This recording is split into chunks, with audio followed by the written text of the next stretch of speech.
तुम्हारे पिता martial God हैं और तुम्हारी माँ भी मार्शल गॉड हैं।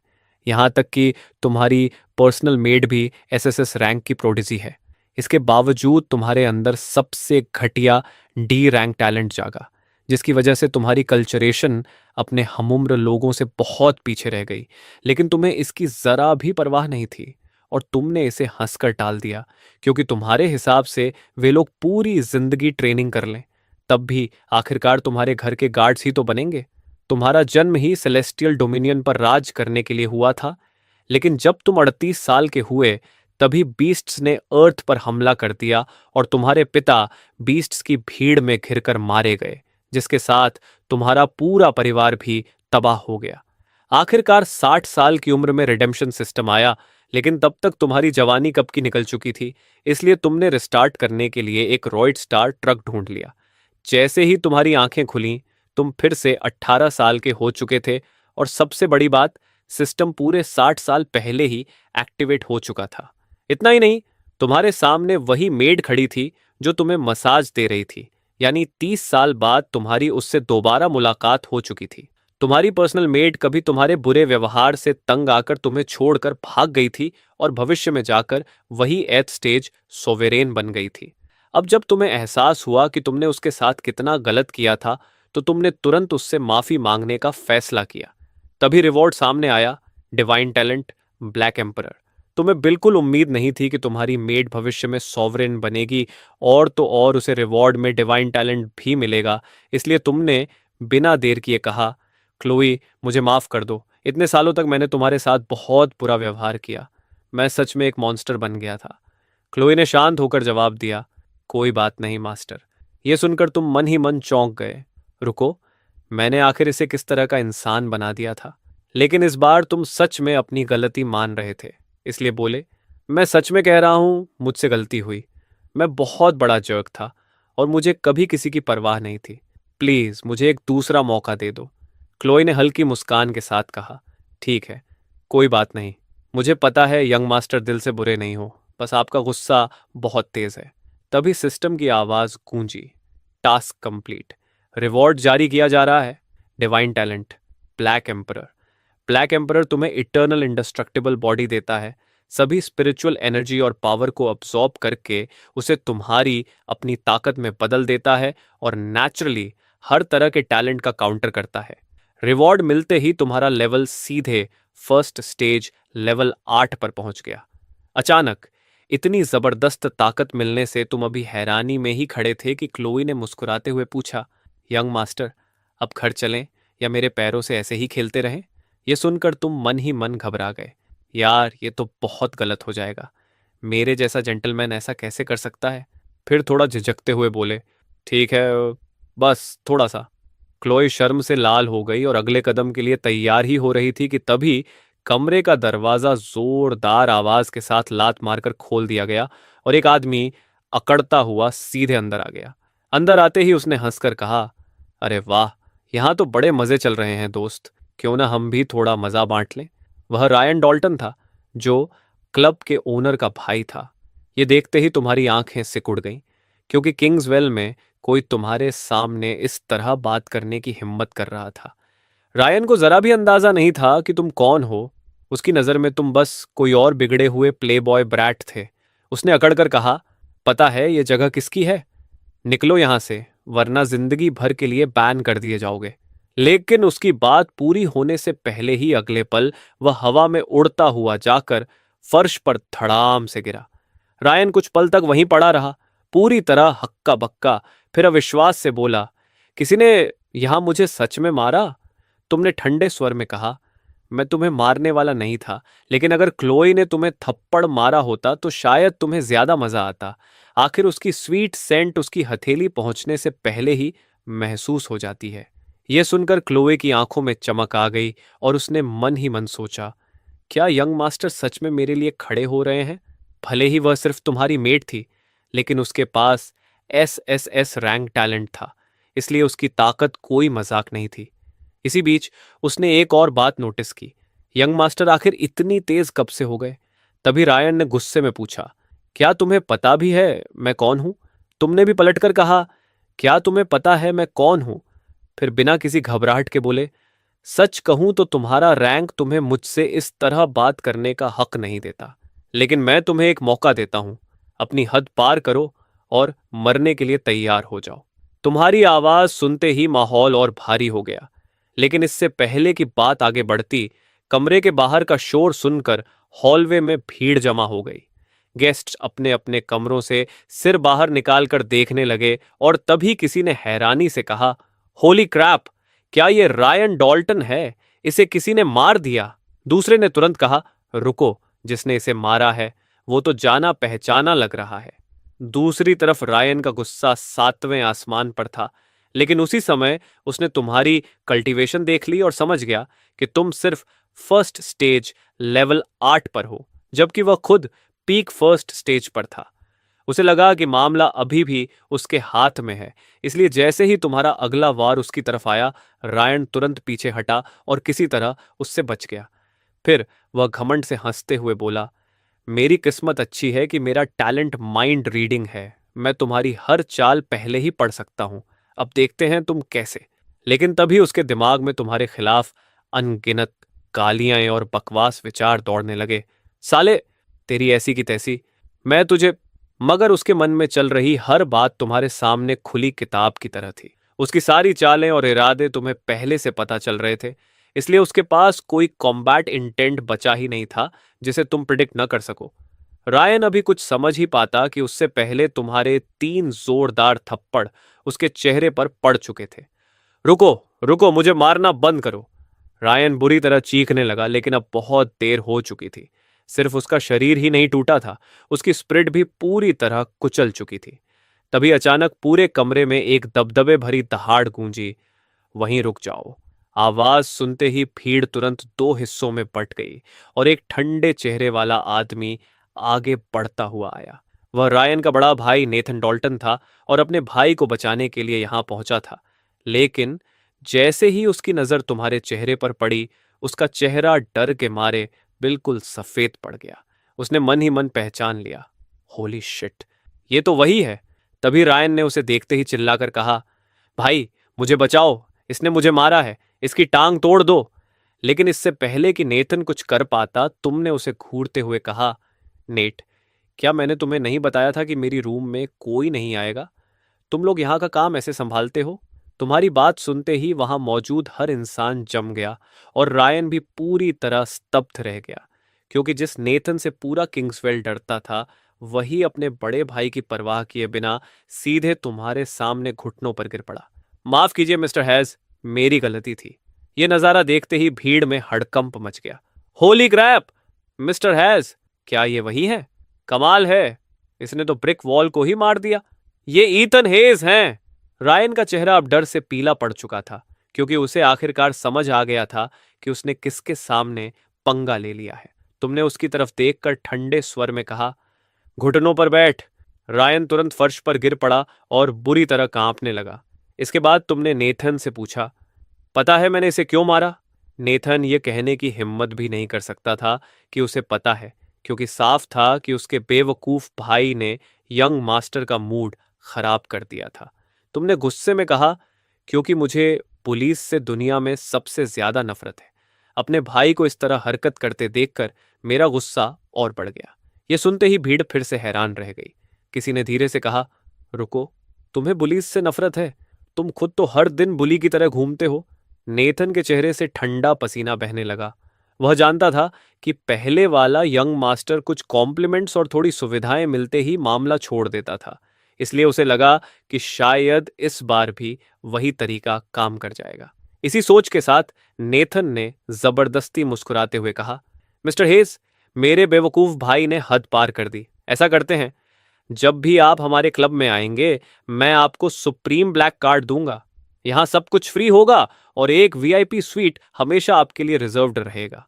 उसे अच्छी तरह पता था कि यह बिगड़ा हुआ प्ले बॉय यहां पार्टी करना बहुत पसंद करता है, इसलिए उसे पूरा भरोसा था कि इतना शानदार ऑफर मिलते ही मामला शांत हो जाएगा। तुमने कुछ पल सोचने का नाटक करते हुए कहा, हम, सुनने में तो काफी अच्छा है, लेकिन फिर अचानक तुम्हारा चेहरा ठंडा पड़ गया और तुमने कहा, तुम मुझे आखिर समझते क्या हो? अभी अपने भाई को खत्म करो, वरना कल तक मैं तुम्हारे पूरे क्लब को पब्लिक टॉयलेट में बदल दूंगा। तुम्हें लगता है एक ब्लैक कार्ड देकर तुम मुझे खरीद सकते हो? क्या तुम्हें लगता है मैं इतनी आसानी से बिक जाऊंगा? तुम्हारी बात सुनते ही नेथन का चेहरा डर से बिल्कुल सफेद पड़ गया, क्योंकि जो लेजी, प्लेजर सीकिंग और थोड़े से लालच में मान जाने वाला प्लेबॉय पहले हुआ करता था, आज वही इंसान खतरनाक तरीके से रूथलेस हो चुका था। नेथन ने दांत भींच लिए और उसकी आंखों में भी रूथलेस चमक आ गई। उसे समझ आ गया कि अगर यह मामला यहीं नहीं रुका तो पूरा डॉल्टन फैमिली बर्बाद हो जाएगा। इसलिए उसने बिना एक पल गंवाए अपनी हथेली सीधे रायन के डैंटियन पर दे मारी। धड़ाम! रायन का स्पिरिचुअल कोर उसी पल चकनाचूर हो गया और उसकी पूरी कल्टीवेशन बर्बाद हो गई। फिर भी नेथन रुकने की हिम्मत नहीं कर रहा था, इसलिए उसने अपने ही चेहरे पर लगातार कई जोरदार थप्पड़ मारने शुरू कर दिए। मिस्टर हैज, प्लीज मुझे माफ कर दीजिए, तुमने उसे आखिरी चेतावनी देते हुए कहा। याद रखना, डॉल्टन फैमिली को अपनी हद में रहना चाहिए। किंग्सवेल को ऐसे लोगों की जरूरत नहीं है जो खुद को हेज फैमिली से बड़ा समझे। इतना कहकर तुम क्लोई के साथ वहां से बाहर निकल गए, जबकि क्लोई की आंखों में तुम्हारे लिए एक अलग ही चमक दिखाई दे रही थी। पीछे नेथन अभी भी घुटनों पर बैठा ठंडे पसीने में भीगा हुआ था और उसके मन में बस एक ही बात घूम रही थी, हेज फैमिली का यंग मास्टर सच में बदल गया है। उधर तुम और क्लोई फ्रंट डोर से बाहर निकले तो सामने एक डार्क रेड सुपरकार खड़ी थी। तुम दोनों उसमें बैठे और अगले ही पल गाड़ी का इंजन गरजा। फिर वह किसी जंगली जानवर की तरह रात के अंधेरे में दौड़ पड़ी। गाड़ी के अंदर काफी देर तक चुप्पी रही, लेकिन आखिरकार क्लोई ने धीरे से पूछा, यंग मास्टर, आप कुछ अलग लग रहे हैं। तुमने उसकी तरफ देखकर पूछा, कैसे अलग? क्लोई ने तुरंत जवाब दिया, आपकी पावर और आपकी स्पीड। पुराने यंग मास्टर कभी भी पीक फर्स्ट स्टेज के रायन को एक ही बार में इतनी दूर नहीं उड़ा सकते थे। तुमने इस बात को ज्यादा तवज्जो नहीं दी और आराम से कहा, जो भी हो, बस मेरे शोल्डर्स दबा दो। क्लोई ने अपने हाथों को देखते हुए कहा, लेकिन मेरे हाथ दुख रहे हैं। तुमने मुस्कुराकर छेड़ते हुए पूछा, तो क्या तुम अपने पैरों का इस्तेमाल नहीं करने वाली? यह सुनते ही क्लोई का चेहरा शर्म से लाल हो गया। इस तरह हंसी मजाक करते हुए लगभग आधे घंटे बाद तुम दोनों हेज मैनर पहुंच गए। गाड़ी एक विशाल मैंशन के बाहर जाकर रुकी, लेकिन तुम दोनों अभी गाड़ी से बाहर निकलते भी नहीं कि अंदर से एक गुस्से भरी दहाड़ पूरे मैनर में गूंज उठी। मैं विक्टर हेज उस लड़के से तंग आ चुका हूं।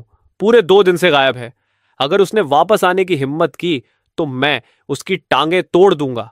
विक्टर की दहाड़ इतनी जोरदार थी कि दीवारों पर लगी टाइल्स तक कांप उठी।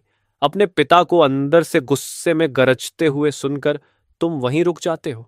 तभी अचानक हवा में कुछ फ्लोटिंग टेक्स्ट दिखाई देता है। अपने मरे हुए पिता के बारे में सोचकर तुम्हारा दिल टूट जाता है। वह तुम्हारा बदला हुआ रूप कभी देख ही नहीं पाए। क्वेस्ट, विक्टर हेज को वापस जिंदा करो और उसकी अप्रूवल हासिल करो। रिवॉर्ड, डिवाइन टेक्निक, डार्क सन। अंदर से आती हुई अपने पिता की चीख पुकार सुनकर तुम कुछ पल चुप हो जाते हो और मन ही मन सोचते हो, भाई, मेरे डैड तो मरे ही नहीं हैं। तभी क्लो धीरे से कहती है, यंग मास्टर, मास्टर बहुत गुस्से में लग रहे हैं। क्या हमें थोड़ा चुपचाप रहना चाहिए? तुम तुरंत कहते हो, चुपचाप? अरे, यही तो क्वेस्ट पूरा करने का सबसे बढ़िया मौका है। इतना कहते ही तुम पूरे कॉन्फिडेंस के साथ सीधे अंदर चले जाते हो। क्लोई तुम्हें देखकर हैरान रह जाती है और सोचती है, क्या यंग मास्टर को अपने डैड से सबसे ज्यादा डर नहीं लगता? उधर हेज मैनर के मेन हॉल में विक्टर हेज बीचों बीच खड़े थे और गुस्से से उनका चेहरा काला पड़ चुका था। तुम्हें देखते ही वह गरज पड़े, तुम एहसान फरामोश नालायक, पूरे 2 दिनों से कहां गायब थे? उनका गुस्सा इतना ज्यादा था कि लग रहा था अभी फट पड़ेंगे। आखिर मार्शल गॉड का बेटा होकर भी तुम इतनी बड़ी डिसअपॉइंटमेंट कैसे हो सकते थे? तुमने बिल्कुल आराम से कहा, मैं बाहर ट्रेनिंग कर रहा था और थोड़ी पार्टिंग भी कर ली। यह सुनते ही विक्टर एक पल के लिए रुक गए। रुको, क्या कहा तुमने? वह गुस्से में फटने ही वाले थे कि अचानक पूरी तरह शौक में जम गए। ट्रेनिंग? उनके लिए तो यह शब्द ही किसी दूसरी दुनिया की चीज था। उन्होंने तुम्हें घूरते हुए कहा, मुझसे मजाक कर रहे हो? मुझे तो इस बात पर ज्यादा भरोसा होगा कि हमारा एंसेस्ट्रल टूम्ब उड़ गया, बजाय इसके कि तुमने सच में ट्रेनिंग की हो। तुमने तुरंत कहा, डैड, मैं सच में ट्रेनिंग कर रहा था। विक्टर झल्लाकर बोले, बकवास बंद करो। तुम्हें पता भी है पिछले 2 दिनों में मुझे कितनी कंप्लेंट्स मिली हैं। लोग कह रहे हैं कि तुम दूसरों को बुली कर रहे हो और उनकी टांगें तोड़ रहे हो। तुमने हैरानी से कहा, क्या? ये अफवाहें कौन फैला रहा है? मिल गया ना तो उसकी भी टांगें तोड़ दूंगा। तुम्हारी बात सुनते ही विक्टर के सिर के ऊपर जैसे एक बड़ा सा क्वेश्चन मार्क तैर गया। वह तुम्हें और डांटने ही वाले थे कि तभी अचानक तुम्हारी ऑरा तेजी से बढ़ने लगी और फर्स्ट स्टेज लेवल 8 की स्पिरिचुअल पावर पूरे हॉल में जोर से फैल गई। तुम्हारी ताकत में इतना बड़ा बदलाव महसूस करते ही किंग्सवेल के मार्शल गॉड विक्टर पहले तो खुश नहीं हुए, बल्कि अगले ही पल उनकी आंखें फैल गईं और वह उछल पड़े। ओ क्रैप, एंसेस्ट्रल टॉम! इस बार तुम्हारे सिर के ऊपर भी क्वेश्चन मार्क तैर गया। तभी सिस्टम की आवाज आई, ting, quest complete, obtain divine technique dark sun. Hall में कुछ पल के लिए पिता और बेटा बस एक दूसरे को देखते रहे। विक्टर ने गहरी सांस ली और अपनी डिवाइन सेंस को हेज मौजोलियम की तरफ भेज दिया। जब उन्होंने कंफर्म कर लिया कि मौजोलियम बिल्कुल सही सलामत है, तब जाकर उन्हें राहत मिली। उन्होंने हैरानी से पूछा, तुम सच में ट्रेनिंग कर रहे थे? तुम्हारी कल्टीवेशन इतनी तेजी से कैसे बढ़ गई? तुमने कहा, डैड, सिर्फ 2 दिन ही तो हुए हैं। मैं इन 2 दिनों से सिक्लूडेड ट्रेनिंग कर रहा था, एक मसाज पार्लर में। ये बात तुमने मन ही मन कही और फिर सोचने लगे, इसे आखिर कैसे पता चल गया? आखिर विक्टर तुम्हारे पिता थे और तुम्हारी हर चाल से अच्छी तरह वाकिफ थे, लेकिन उनका बेटा ऐसी जगह जाकर ट्रेनिंग कर रहा था। ये बात अपने आप में काफी अजीब थी। तुमने मन ही मन सफाई दी। फुट मसाज भी एक तरह की कल्चरेशन ही तो है। फिर तुमने हल्की सी सांस ली और अपने नए मिले डार्क सन को देखा। डार्क सन की ताकत कमाल की थी। तुम्हारा ब्लड किसी भी इंजरी को हील कर सकता था। इसकी ब्लैक फ्लेम्स हर तरह के मैटर को जला सकती थीं और मास्टरी के लेवल पर तो ये सूरज के रास्ते तक को बदल सकती थी। सच में ये एक डिवाइन टेक्निक थी। विक्टर हेज को वापस जिंदा करने वाला क्वेस्ट पहले तुम्हें लगभग इम्पॉसिबल लगता था, लेकिन किसे पता था कि असली विक्टर मरा ही नहीं था। अब वही क्वेस्ट तुम्हारे लिए लाखों गुना आसान हो चुका था। फिर भी विक्टर पूरी तरह कन्विंस्ड नहीं थे, क्योंकि वह अपने बेटे को बहुत अच्छी तरह जानते थे। तुम्हारे डी रैंक टैलेंट के साथ तो 1 हफ्ते की ट्रेनिंग भी तुम्हें लेवल 8 तक नहीं पहुंचा सकती थी। तभी विक्टर का चेहरा अचानक गंभीर हो गया। तुमने ब्रेक थ्रू के लिए कोई पिल्स तो नहीं ली? ऐसी पिल्स थोड़े समय के लिए ताकत बढ़ा देती है, लेकिन तुम्हारा फाउंडेशन बर्बाद कर देती है। इसका कोई फायदा नहीं। तुमने तुरंत कहा, डैड, आप क्या बोल रहे हो? क्या आपको सच में लगता है कि मैं अभी भी वही यूजलेस प्ले बॉय हूं? विक्टर ने सीधे कहा, क्या मुझे सच में पूछने की जरूरत है? यह सुनकर तुम मन ही मन अपनी पिछली जिंदगी की खराब रेपुटेशन को कोसने लगे। अपना नाम साफ करना इतना आसान नहीं था, इसलिए तुम्हें झूठ बोलना पड़ा। तुमने कहा, डैड, मेरा टैलेंट इवॉल्व हो गया है। विक्टोर की आंखें तुरंत सिकुड़ गईं। अगले ही पल उन्होंने तुम्हारा कंधा पकड़ लिया और अपनी एनर्जी तुम्हारी मेरिडियंस के अंदर भेजकर तुम्हें चेक करने लगे। लेकिन जैसे जैसे उनकी एनर्जी अंदर जाती गई, उनका सख्त चेहरा धीरे धीरे शॉक में बदलता गया। ये इतना स्ट्रांग कैसे हो गया? विक्टर जानता था कि टैलेंट्स इवॉल्व हो सकते हैं, लेकिन तुम्हारा टैलेंट जिस तरह बदला था, वह उसकी समझ से पूरी तरह बाहर था। ऐसा लग रहा था जैसे एक छोटा सा एंट अचानक उड़ता हुआ ड्रैगन बन गया हो। तुमने कहा, अगर आपको अभी भी भरोसा नहीं है डैड, तो क्यों ना मैं आपके सामने ही ट्रेनिंग करूं? विक्टोर ने गहरी सांस ली। उनकी आंखों में इस बार गुस्सा नहीं, बल्कि कई तरह के इमोशंस थे, क्योंकि पहली बार वह अपने निकम्मे बेटे को एक असली प्रोडिजी की तरह देख रहे थे। फिर उन्होंने बस उंगलियां चटकाईं और अगले ही पल स्पेस में हल्का सा डिस्टॉर्शन आया। पूरा कमरा पल भर में बदल गया और तुम दोनों एक ट्रेनिंग चैम्बर के अंदर पहुंच गए। वहां की एनर्जी इतनी डेंस थी कि हवा लगभग पानी जैसी भारी लग रही थी और धीरे धीरे चारों तरफ बह रही थी। विक्टर ने कहा, तुम इस सारी एनर्जी को 1 सदी में भी खत्म नहीं कर पाओगे। बस एक लेवल बढ़ा दो, फिर मैं तुम्हारी बात मान लूंगा। हालांकि सच तो यह था कि विक्टर अब तुम्हारी बात पर भरोसा करने लगे थे। वह बस अपनी आंखों से तुम्हें ट्रेनिंग करते देखना चाहते थे। तुमने बिना कुछ बोले जमीन पर पालथी मारकर बैठ गए और डार्क सन एक्टिवेट कर दिया। अगले ही पल तुम्हारे शरीर के अंदर से काली फ्लेम्स फूट पड़ी और पूरे ट्रेनिंग चैम्बर में ऐसे फैल गईं जैसे कोई सोया हुआ खतरनाक ड्रैगन अचानक जाग गया हो। विक्टर की आंखें फैल गईं। ये काली फ्लेम्स, आखिर ये कौन सी टेक्निक है? मैंने आज तक ऐसी टेक्निक नहीं देखी। डार्क फ्लेम्स भूखी बीस्ट्स की तरह पूरे कमरे की एनर्जी को तेजी से निगलने लगी और फिर तेज बहाव की तरह तुम्हारे शरीर के अंदर समाने लगी।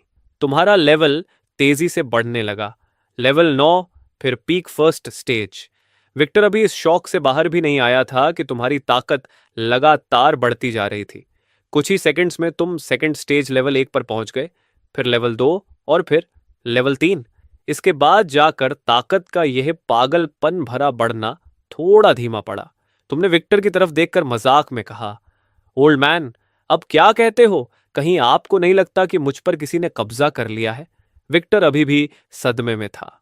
उसका वही निकम्मा बेटा जो 2 दिनों तक क्लब में घूमता रहा था, वापस आकर सीधे प्रोडिजी बन गया था। तभी विक्टर को अचानक कुछ याद आया और उसने ताली बजाई। अगले ही पल 3 काली परछाइयों जैसी फिगर्स वहां दिखाई दी। तीनों ही थर्ड स्टेज वॉरियर्स थे। उन्होंने विक्टर की तरफ देखकर कहा, मास्टर। लेकिन जैसे ही उनकी नजर तुम पर पड़ी, उनकी आंखों में हल्का सा तिरस्कार दिखाई दिया। तुम्हारी पुरानी रेपुटेशन हर किसी को पता थी और तुम्हारे जैसे यंग मास्टर की कोई इज्जत नहीं करता था। तुमने उनकी आंखों में छिपा वह कंटेम्प्ट तुरंत पकड़ लिया। तभी हवा में सिस्टम का फ्लोटिंग टेक्स्ट दिखाई दिया, तुम अपने पुराने हाउस गार्ड से मिले हो। अब वे तीनों 8th स्टेज तक पहुंच चुके हैं और बहुत पहले ही तुम्हारे लिए अपना रिस्पेक्ट खो चुके हैं।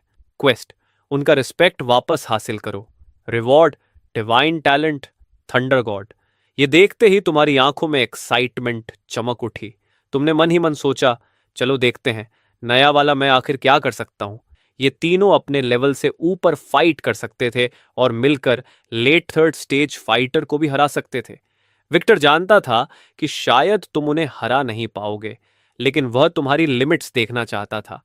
उधर तीनों गार्ड्स ने एक दूसरे की तरफ देखा और उन्हें समझ आ गया कि इस प्ले बॉय को सबक सिखाने का मौका रोज नहीं मिलता। एक गार्ड ने कहा, माफ कीजिएगा यंग मास्टर। आवाज में रिस्पेक्ट था, लेकिन उनकी आंखें साफ बता रही थीं कि वे तुम्हें कमजोर समझते हैं। जैसे मन ही मन कह रहे हो, चलो देखते हैं ये कितने हिट्स सह पाता है। लेकिन इससे पहले कि वे कुछ कर पाते, तुम्हारे अंदर से ब्लैक एम्परर की ऑरा अचानक विस्फोट की तरह बाहर निकली। फर्श उसी पल चटक कर टूट गया और तुम पलक झपकते ही गायब हो गए। लीड गार्ड के चेहरे का रंग उड़ गया, लेकिन वह कुछ कर पाता उससे पहले ही तुम्हारी जलती हुई हथेली ने उसका गला पकड़ लिया। बाकी दोनों गार्ड्स तुरंत उसे बचाने के लिए दौड़े, लेकिन तभी तुम्हारा एम्परर लेवल प्रेशर उन पर टूट पड़ा। दोनों के चेहरे डर के मारे सफेद पड़ गए और उनके घुटने जोर से फर्श से जा टकराए। हालत यह थी कि वे अपनी एक उंगली तक नहीं हिला पा रहे थे। अगले ही पल तुम्हारी एक पंच ने लीड गार्ड को पीछे उड़ा दिया और वह जोरदार धमाके के साथ दीवार से जा टकराया। पूरा ट्रेनिंग चेंबर अचानक शांत हो गया। विक्टर तुम्हें अविश्वास से घूर रहा था। तीनों एक ही स्टेज के गार्ड्स थे और तुमने उन्हें कुछ ही सेकंड्स में हरा दिया था। जमीन पर पड़े तीनों गार्ड्स ने मुश्किल से सिर उठाया और कमजोर आवाज में कहा, क्या ये सच में हेज फैमिली का यंग मास्टर है? ये इतना स्ट्रांग कैसे हो गया? तभी सिस्टम की आवाज फिर गूंजी, quest complete, obtained divine talent, thunder god. Thunder god सभी थंडर का किंग है। इसके जरिए तुम गॉड की तरह लाइटनिंग को कंट्रोल कर सकते हो और सब कुछ राख में बदल सकते हो। फ्लोटिंग टेक्स्ट को देखते हुए तुम्हें खुद भी उम्मीद नहीं थी कि दूसरा डिवाइन टैलेंट इतनी आसानी से मिल जाएगा।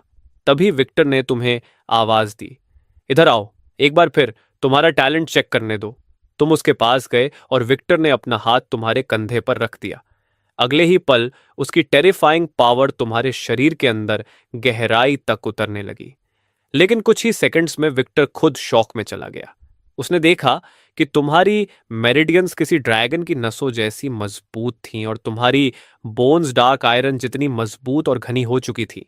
वह जितना अंदर चेक करता गया, उतनी ही खतरनाक ताकत उसे महसूस होती गई और आखिरकार तुम्हारे शरीर के अंदर से एक बेहद डरावनी इंपीरियल ऑनरा अचानक पलटकर विक्टर पर झपटी। विक्टर ने तुरंत अपना हाथ पीछे खींच लिया और उसकी आंखों में हैरानी के साथ जबरदस्त एक्साइटमेंट चमकने लगी। फिर उसके मुंह से बस एक ही बात निकली, हेज को हेवन ब्लेस करे, एक सच्चा ड्रैगन पैदा हो गया है। लेजेंडरी हेज पैट्रियार्क ये कहते हुए जोर जोर से हंसने लगा। उसे लग रहा था कि यह टैलेंट शायद क्लोई के एसएसएस रैंक टैलेंट से भी ज्यादा खतरनाक है। फिर भी विक्टर को समझ नहीं आ रहा था कि जो उसका प्लेबॉय बेटा पूरा दिन सिर्फ पार्टी करने में लगा रहता था, वह रातों रात बिल्कुल दूसरा इंसान कैसे बन गया। कहीं सच में फुट मसाज से इसे एनलाइटनमेंट तो नहीं मिल गई? विक्टर ने खुद को संभाला और कहा, अच्छा, एक बात और, तुम्हारा टैलेंट इतना अच्छा इवॉल्व हो गया है तो तुम काफी समय से स्कूल भी नहीं गए हो। अब वापस क्यों नहीं चले जाते? ट्रेनिंग के लिए स्कूल से अच्छी जगह और क्या होगी? ये सुनते ही तुम एक पल के लिए रुक गए, क्योंकि टैलेंट अवेकन होने के बाद तुम्हें याद आया कि डी रैंक टैलेंट मिलने से तुम बुरी तरह टूट गए थे और फिर अपना पूरा समय पार्टिंग में ही बिताने लगे थे। विक्टर ने आगे कहा, मैंने तुम्हारा ट्रांसफर किंग्सवेल एकेडमी में करवा दिया है। वहां का प्रिंसिपल मेरा दोस्त है। वहां जाकर ठीक से ट्रेनिंग करो और इन नाइट क्लब्स के चक्कर लगाना बंद करो। आखिर तुम अभी भी हैज फैमिली के यंग मास्टर हो। तुमने बिना ज्यादा सोचे तुरंत कहा, ठीक है। तुम्हारी इतनी जल्दी मान जाने की बात सुनकर विक्टर खुद हैरान रह गया। उसे लगा था कि तुम्हें स्कूल भेजने के लिए उससे खूब बहस करनी पड़ेगी, लेकिन उसका बेटा सच में बदल चुका था। ऊपर से ऐसी एकेडमी जहां ढेर सारे प्रोडिजीज मौजूद हों, वहां क्वेस्ट ट्रिगर होने के चांसेस भी ज्यादा होंगे। यानी तुम्हारे लिए यह जगह काफी काम की साबित होने वाली थी। लेकिन तुम्हारे वहां से निकलते ही विक्टर की मुस्कान धीरे धीरे गायब हो गई और उसके चेहरे पर गंभीरता छा गई।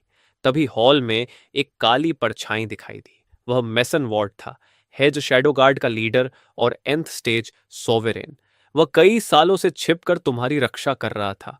विक्टर ने उसकी तरफ देखकर कहा, उस प्ले बॉय को इतने सालों तक प्रोटेक्ट करना आसान नहीं रहा होगा। मेसन ने बस सिर हिलाया और शांत आवाज में कहा, यंग मास्टर जो भी करे, मैं आखिरी सांस तक उनके साथ रहूंगा। मैं हैज फैमिली का सबसे लॉयल शैडो गार्ड हूं। चाहे तुम्हारी हरकतें कितनी भी वाइल्ड क्यों ना रही हों, मैसन हमेशा चुपचाप तुम्हारी रक्षा करता रहा था। यह सुनकर विक्टर की आंखों में भी कई तरह के इमोशंस आ गए। उसने धीरे से कहा, लेकिन इस बार मेरा बेटा सच में अलग लग रहा है। यंग मास्टर एक सच्चा ड्रैगन है। उसका ऊपर उठना तो तय था। जाओ फीनिक्स ब्लड हार्ट लेकर आओ। मैं अपने बेटे के लिए ऐसी फाउंडेशन तैयार करूंगा जो हमेशा कायम रहे। उसे एक गॉड जैसा शरीर दूंगा। मेरा बेटा मार्शल गॉड बनेगा। उधर तुम किंग्सवेल एकेडमी की तरफ जा रहे थे। पूरे किंग्सवेल में हेज फैमिली का ही दबदबा था और बाकी तीन बड़े घराने सिल्वरपोर्ट के एशफर्ट्स, फ्रॉस्ट मार्च के वाइटर्स और रोजमंड के प्रेस्कॉट्स थे। इन चारों ग्रेट हाउसेस में सिर्फ तुम और एशफर्ड फैमिली की बेटी ही अकेले बच्चे थे, लेकिन इन सब में एकमात्र निकम्मे यंग मास्टर तुम ही थे। दूसरी तरफ एशफर्ड फैमिली की बेटी के पास ऐसा टैलेंट था जिसे देखकर बड़े बड़े लोग भी हैरान रह जाए। कुछ देर बाद तुम किंग्सवेल एकेडमी के मेन गेट के सामने पहुंच गए और वाइस प्रिंसिपल को कॉल करने के लिए फोन निकाला ही था कि तभी आसपास अचानक शोर मच गया। वाह, ये लड़की कितनी खूबसूरत है। हमारे स्कूल में इतनी बड़ी ब्यूटी कब से है? उसका लुक और पूरा एटीट्यूड देखो, एकदम गॉडेस लग रही है। स्कूल गेट पर एक यंग गर्ल खड़ी थी। उसके लंबे काले बाल हवा में लहरा रहे थे और उसकी आंखों में ऐसी चमक थी कि आसपास खड़े स्टूडेंट्स की नजरें उसी पर टिक गईं। तुमने भी आईब्राव उठाई और उसकी तरफ बढ़ने लगे। तुम्हें उसकी तरफ जाते देखकर आसपास के स्टूडेंट्स तुरंत फुसफुसाने लगे। ये लड़का क्या करने जा रहा है?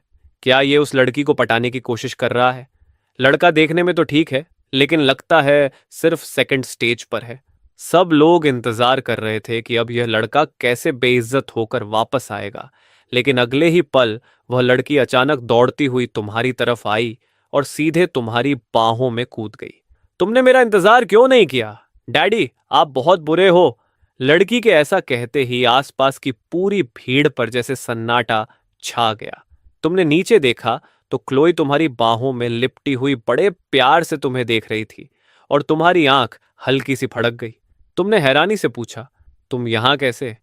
क्लोई ने क्यूट सा चेहरा बनाकर कहा, मैंने आपके डैड से पूछा था, मैंने उनसे कहा कि मैं भी आपके साथ स्कूल आ सकती हूँ, आखिर मेरा टैलेंट भी इतना खराब नहीं है। तभी तुम्हारे दिमाग में बात तुरंत क्लिक कर गई। लगता है क्लोई ने अपना एसएसएस रैंक टैलेंट कार्ड दिखाकर तुम्हारे डैड को मना लिया था, लेकिन उधर आसपास खड़े स्टूडेंट्स के होश उड़ चुके थे। होली क्रैप, ये आदमी आखिर है कौन? इतनी टॉप लेवल ब्यूटी को ये अपने साथ कैसे रख सकता है? देखते ही देखते अनगिनत जेलस नजरें तुम्हारी तरफ ऐसे आने लगीं जैसे तीर चल रहे हों। तुमने क्लोई से कहा, अब मुझे छोड़ो, पहले मुझे चेक इन करने दो। क्लोई ने ओबीडियंटली सिर हिलाया और तुम्हारे पीछे आने लगी, लेकिन तभी एक आदमी तेजी से तुम्हारी तरफ बढ़ा। वहीं रुक जाओ! वह पहले क्लोई को ऊपर से नीचे तक लालच भरी नजरों से देखने लगा और फिर तुम्हारी तरफ घोर तिरस्कार से देखा। तुम कौन हो? ये किंग्सवेल एकेडमी है, बिना परमिशन के किसी आउटसाइडर को अंदर आने की इजाजत नहीं है। अपना हाल देखा है? किसी घटिया स्कूल से यहां रिसोर्सेज का फायदा उठाने घुस आए हो क्या? तुम्हारी आंखें तुरंत सिकुड़ गईं। आसपास खड़े स्टूडेंट्स भी अब तुम्हारी तरफ देखने लगे और कुछ लोग तो पहले ही मुस्कुराकर तमाशे का इंतजार करने लगे थे, क्योंकि यह डिसिप्लिन ऑफिसर अक्सर लोगों को दबाने के लिए अपनी पोजीशन का इस्तेमाल करता था। क्लोई कुछ बोलने ही वाली थी कि तुमने उसे रोक दिया और सीधे उस आदमी से पूछा, तुम मुझसे बात कर रहे हो? उसने अकड़ कर कहा, यहां तुम्हारे अलावा और कौन आउटसाइडर दिख रहा है? अपना आईडी दिखाओ। अगर स्टूडेंट आईडी नहीं है तो निकलो यहां से। तुमने बिल्कुल आराम से कहा, मेरे पास स्टूडेंट आईडी नहीं है। वह तुरंत बोला, तो फिर बाहर निकलो, मेरा टाइम खराब मत करो। उसकी बात पूरी भी नहीं हुई थी कि तुम्हारा हाथ उठा और एक जोरदार थप्पड़